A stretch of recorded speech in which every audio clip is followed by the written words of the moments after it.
یہودی جو مذہب ہے، نام جو ہے آپ یہودی سنتے ہیں، یہ دراصل حضرت یعقوب علیہ السلام کے 12 بیٹے تھے، ان میں سے بڑے بیٹے کا نام یہودا تھا۔ یعقوب علیہ السلام نبی ہیں اللہ کے، جن کا نام عبرانی زبان میں اسرائیل ہے، اسرائیل۔ ان کے بیٹوں کو بنی اسرائیل کہتے ہیں۔ وہ 12 بیٹے تھے یعقوب علیہ السلام کے، انہی میں سے ایک بڑے بیٹے یہودا تھے، یا بیچ میں کوئی ایک بیٹے کا نام یہودا تھا۔ اسی نام سے جو بھی بنی اسرائیل ہوتا اسے یہودی کہا جانے لگا۔ یہودی ایک قوم کا نام ہو گیا، وہ اس کو انگلش میں جیوز کہتے ہیں آج۔ جیوز یہ دنیا کی شریر قوم ہے، بڑی شریر قوم ہے۔ پہلے یہ لوگوں نے نبیوں کا قتل کیا ہے۔ ان کے بارے میں کیونکہ میں وہی باتیں کر رہا ہوں جو قرآن کہہ رہا ہے۔ اگر آپ کہیں گے بہت کٹر پنتھی ہو جائے گی تو پھر قرآن کو بھی بند کرنا پڑے گا۔ قرآن کہتا ہے یقتلون النبیین بغیر حق، یہ ناحق نبیوں کا قتل کرتے تھے۔ جب قرآن ان کی باتیں بیان کر رہا ہے تو میں کیوں نہ بیان کروں؟ یہ شریر قوم تھے، حق بات کو کبھی تسلیم نہیں کرتے تھے۔ بہرحال زکریا علیہ السلام کے قاتل یہ ہیں، یحییٰ علیہ السلام کے قاتل یہ ہیں، اور عیسیٰ علیہ السلام کو سولی پر چڑھانے کے سارے بندوبست انہی نے کیا۔ یہ بات مجھ سے نہیں، عیسائیوں سے جا کے پوچھ لو، ان سے پوچھنا جیزس کو کون سولی پر چڑھایا تھا، جبکہ ہمارا عقیدہ ہے کہ عیسیٰ علیہ السلام کو سولی نہیں دی گئی۔ ہمارا عقیدہ ہے، قرآن سے ثابت ہے، اس پر میں بعد میں گفتگو کرتا ہوں۔ لیکن یہ یہودی قوم بڑی پرانی ہے، یعقوب علیہ السلام سے چل رہی ہے، ٹھیک ہے، کافی پرانی۔ یہ مانتے کس کتاب کو؟ کسی بھی دین کو، کسی بھی مذہب سے ہم کو اگر بات کرنا ہے تو اس کی جو مقدس کتاب ہے اسی سے بات کرنا۔ میں بھی انہی سے بات کروں گا، ہوائی فائرنگ نہیں۔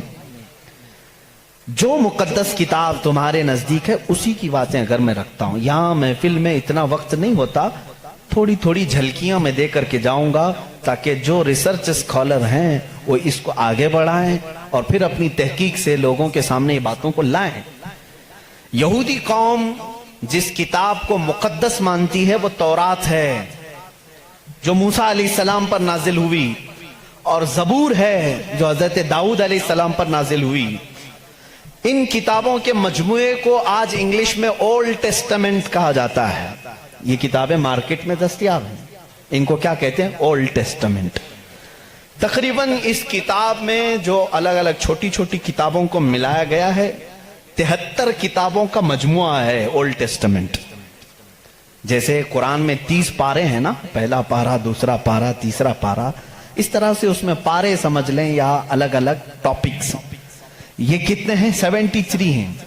اس میں بھی ان کا بڑا اختلاف ہے، میں سارے اختلافات نہیں بتا سکتا آج، لیکن قرآن میں سب کا اتفاق ہے، چاہے وہ شیعہ ہو، دیوبندی ہو، وہابی ہو، اہل حدیث ہو، کوئی بھی ہو۔ جو عقیدہ ہم رکھتے ہیں اہل سنت و جماعت کے قرآن کے 30 پارے ہیں، سب کا اس بات پر اتفاق ہے۔ لیکن اولڈ ٹیسٹمنٹ پر سب کا اتفاق نہیں، ان میں سے کچھ مذہب 73 مانتے ہیں، کچھ 66 مانتے ہیں، 66 مانتے ہیں، کچھ لوگ 27 مانتے ہیں۔ بہرحال اولڈ ٹیسٹمنٹ میں ایک باب ہے جس کو استثناء کہتے ہیں، ایک پارے کا نام ہے، ایک کتاب کا، ایک جز کا، جس کو ڈیوٹرونومی انگلش میں کہتے ہیں۔ اس میں ایک آیت آئی ہے۔ آیت ظاہر سی بات ہے اللہ کی ہے، آیت اللہ کی ہے اور موسیٰ علیہ السلام پر نازل ہو رہی ہے۔ اللہ تعالیٰ فرما رہا ہے، اے موسیٰ، میں تمہارے بعد تمہارے بھائیوں میں، بھائیوں سے مراد نبیوں میں، ایک ایسا نبی بھیجوں گا جو تمہاری ہی طرح سے ہوگا، تمہاری ہی طرح سے ہوگا، لیکن میں اس کے منہ میں اپنی زبان رکھ دوں گا۔ اور دوسری آیت آتی ہے کہ وہ فاران کی چوٹیوں سے چمکے گا۔ یہ فاران کیا ہے؟ یہ فاران کی چوٹیاں کہتے ہیں مکہ مکرمہ میں جو اب پہاڑ ہے، جبل کعبہ، جو خانہ کعبہ کے قریب، انہوں نے اس کو سب ختم کر دیا، آج وہاں پر بادشاہوں کے محلات بنے ہوئے ہیں۔ وہاں فاران کی چوٹیاں کہا جاتا تھا کہ وہ مکہ کا ایک پہاڑ ہے، اور